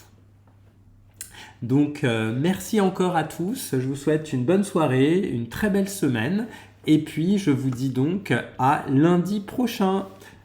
Au revoir les amis.